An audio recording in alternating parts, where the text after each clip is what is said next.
Mi nombre es Edwin Álvarez, soy el vicepresidente de la Organización de Desarrollo Étnico-Comunitario DECO, la cual tiene su sede en La Ceiba, Honduras, y estamos en este momento desarrollando una serie de actividades, pero precisamente estamos como contraparte presentamos lo que es el informe alternativo ante el Comité para la Eliminación de la Discriminación Racial, CER, en donde, muy preocupados por las recomendaciones que tuvo en su última revisión el Estado de Honduras, propusimos una propuesta de una agenda o implementando algunas acciones que deberían de desarrollarse dentro del país para poder eliminar o disminuir este flagelo que es el racismo y la discriminación, especialmente para los pueblos indígenas y afrohondureños.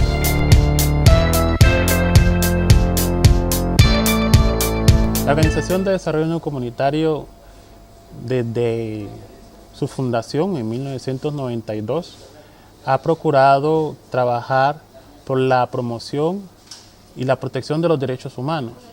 En este sentido, hemos sido una organización que ha tratado de incidir para generar políticas públicas, para eliminar o para poder proteger a los ciudadanos contra el flagelo de la discriminación racial, en este caso el racismo. En el 2011 tuvimos una actividad la cual logró la atención tanto a nivel nacional como internacional.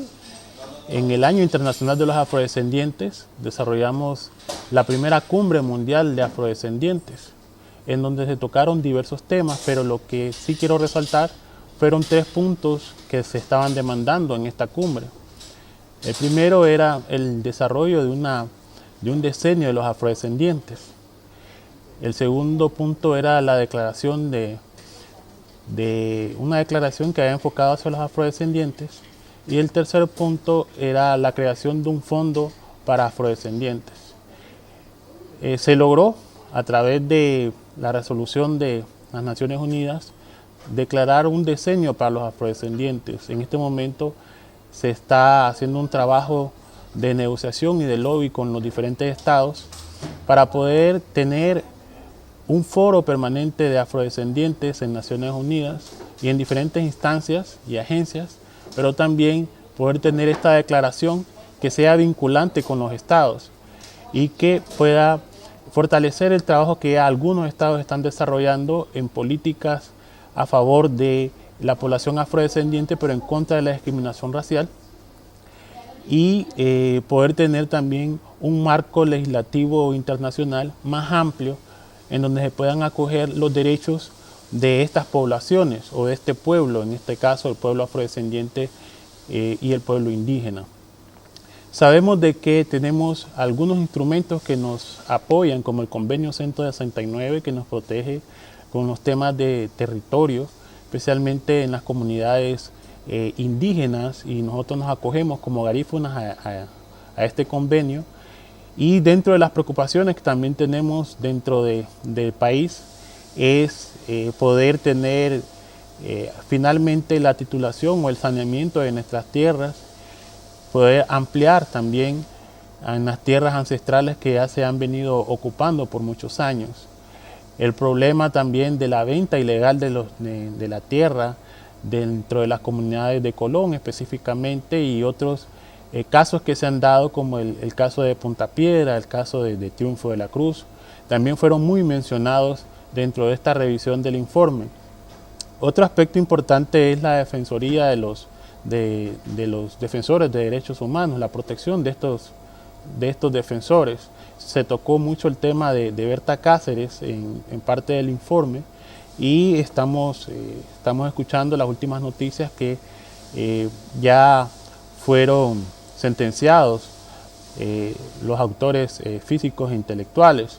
Esto nos alegra mucho, pero también necesitamos una mayor protección para los defensores de derechos humanos, que siempre están enfocados en poder mantener esa armonía con la naturaleza, entre otros aspectos que tienen que ver con nuestra cosmovisión como pueblo indígena y afrohondureño.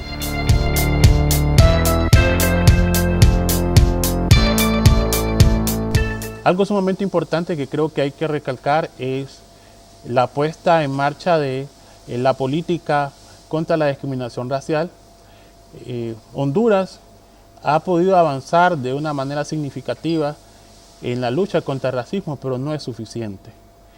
De nada sirve tener esta política, poder tener también muchos decretos a favor en contra del racismo, si estos decretos y estas políticas no se cumplen en nuestras comunidades, en el día a día.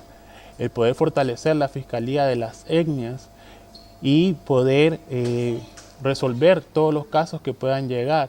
El hecho también de que la consulta previa con los pueblos indígenas y afrohondureños, esta ley que para muchos es desconocida, se ha hecho un trabajo de promoción, pero existían varias propuestas de ley y al final solo se quedó una, y muchas de las organizaciones no están muy de acuerdo con esta ley y que ya está en boca del Congreso y que de repente se va a aprobar sin el consenso adecuado, a pesar de que el mismo gobierno ha mencionado de que ha existido algún tipo de participación, pero no ha sido una participación amplia en este sentido.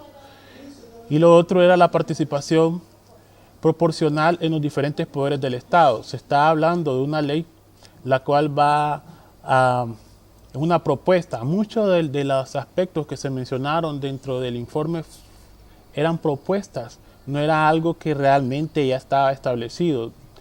Y esto nos da un poco de tristeza, porque lo que se buscaba con la representación o la participación de los pueblos en los diferentes poderes del Estado eran a través de acciones afirmativas o cuotas, en donde, por ejemplo, en el Congreso Nacional, de los 128 diputados que tenemos, poder establecer una cuota mínima que no tenga que ir por los partidos políticos, sino que, así como estamos hablando de que Honduras es un país pluricultural, multiétnico, que haya una representación automática en cada uno de los poderes del Estado, sin necesidad de pasar por los partidos políticos.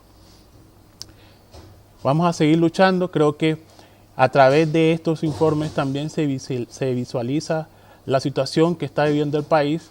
Hablamos mucho acerca de la migración y la falta de oportunidades. Se enfocó mucho en lo que es la caravana de migrantes y la participación de pueblos indígenas en esta caravana. También hablamos acerca de los censos de población. Se viene una ronda censual y la necesidad de tener datos estadísticos desagregados, en donde también estas políticas públicas, esta información, estos datos, se puedan servir para poder focalizar esfuerzos y no dejar a nadie atrás, que es parte de la Agenda 2030 o de los Objetivos de Desarrollo Sostenible.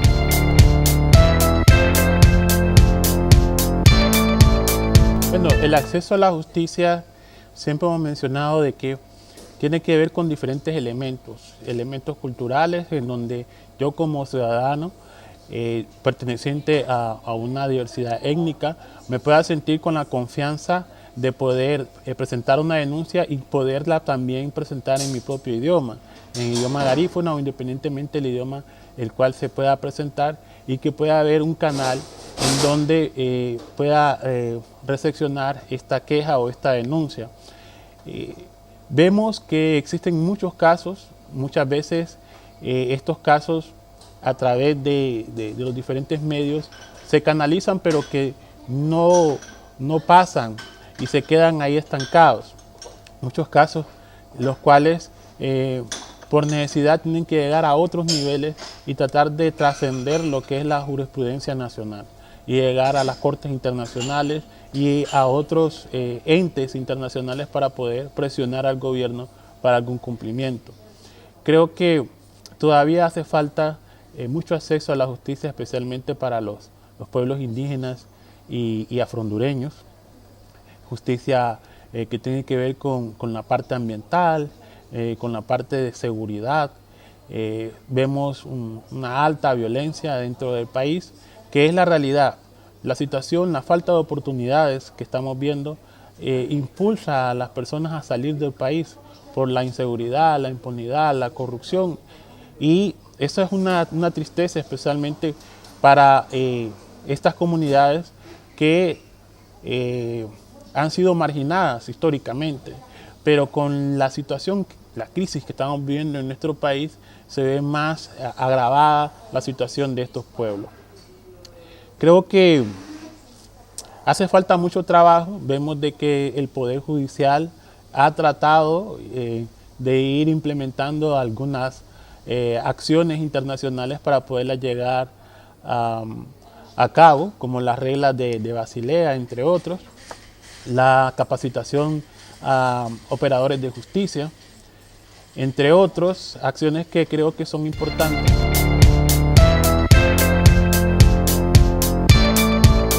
Estamos viendo un avance por parte del gobierno con los diferentes programas que van enfocados a la educación bilingüe intercultural específicamente, la formación de maestros. Creemos que todavía falta mucha contratación. Hay maestros, pero no están siendo contratados en las mismas comunidades que se están necesitando. Existe un avance en lo que es currícula, pero también debemos de avanzar en textos en donde se reconozcan los aportes de los pueblos indígenas y los afro-hondureños a la construcción del país, ¿verdad? Vernos como personas las cuales también hemos contribuido para el desarrollo de las Américas, y entre otros aspectos importantes que creo que deberían de irse cumpliendo. En el tema de inclusión en la educación, estamos viendo de que todavía existe una brecha en la educación superior. Por ejemplo, habíamos visto un análisis que hicimos hace unos años en la organización ODECO, en donde planteábamos de que apenas un 3% de la población llegaba al grado de universitario, y que de este 3% apenas un 1% salía de las aulas universitarias. Estamos viendo de que existe una gran desventaja competitiva en este aspecto educativo, y que se deben de ampliar con cuotas, acciones afirmativas para que pobladores de estas comunidades puedan acceder a la educación superior. Hemos visto algunos esfuerzos que ha tratado de realizar los gobiernos, en donde se asignan algunas becas, pero que creemos que no son suficientes.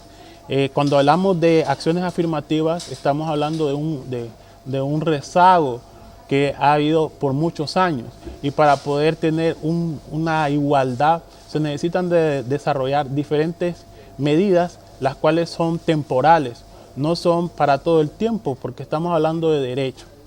En este sentido, creo que la creación de universidades en estas comunidades remotas, poder tener un acceso a una educación bilingüe, intercultural, para tener un mayor entendimiento de la cosmovisión del pueblo, entre otras situaciones que tienen que ver con el desarrollo de los pueblos, porque la educación está muy enfocada en el desarrollo, y ahí vamos a enfocarnos un poco en los objetivos de desarrollo sostenible y cómo el gobierno ha venido planteando que están trabajando para mejorar la calidad de vida de la población a través de estos programas que para mí son politizados. El enfoque del gobierno es decir de que sí existe una ayuda para los pueblos indígenas y afro-hondureños, y que es a través del programa Vida Mejor y todos los subprogramas que están con ellos. Y realmente esto hay que verlo de una forma bien crítica, ya que no está llegando a quien realmente lo necesita. No dejar a nadie atrás, pero si es a un grupo específico o un partido específico, creo que no vamos a poder tener el impacto que se está esperando con estas medidas internacionales y que las acoge el gobierno o el Estado.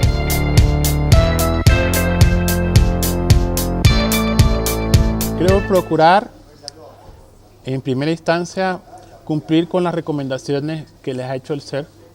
Dentro de ellas está procurar el funcionamiento inmediato de la Comisión contra el Racismo. Vimos que dentro de la exposición que se dio se mencionaron algunos obstáculos para poder poner en funcionamiento esta comisión, pero creo que con voluntad todo se puede hacer. poder gestionar y colocar recursos en esta comisión. Al igual, se mencionaba el hecho de poder restituir a la Secretaría de Pueblos Indígenas y Afro-Hondureños. Sabemos de que esto también tiene que ver mucho con voluntades, una voluntad política expresa por parte del Poder Ejecutivo. También creo que es sumamente importante generar medidas que vayan encaminadas a fortalecer la labor de la Fiscalía. Otro aspecto sumamente importante es generar proyectos focalizados para poder dejar un legado tanto en la parte educativa, en la parte de salud, porque no hemos mencionado mucho que dentro de las comunidades, bueno, en general en el país hay un desabastecimiento dentro de los centros o unidades de salud, falta de implementos necesarios, todo hay que comprarlo, y ya en las comunidades tierra adentro ya se puede imaginar que no hay ni aspirinas, que es lo mínimo. Entonces poder realmente tener una salud intercultural que va encaminada con los quehaceres de la misma comunidad y también la forma de convivencia. Son aspectos sumamente importantes que debería considerar el gobierno, aunque se considera dentro del modelo de salud. Dentro del modelo de salud se dice que existe una salud intercultural, pero no se implementa en la realidad. Y ahí vamos encaminados a poder implementar lo que ya está en papel y poder mejorar realmente la gestión que se está desarrollando para esto.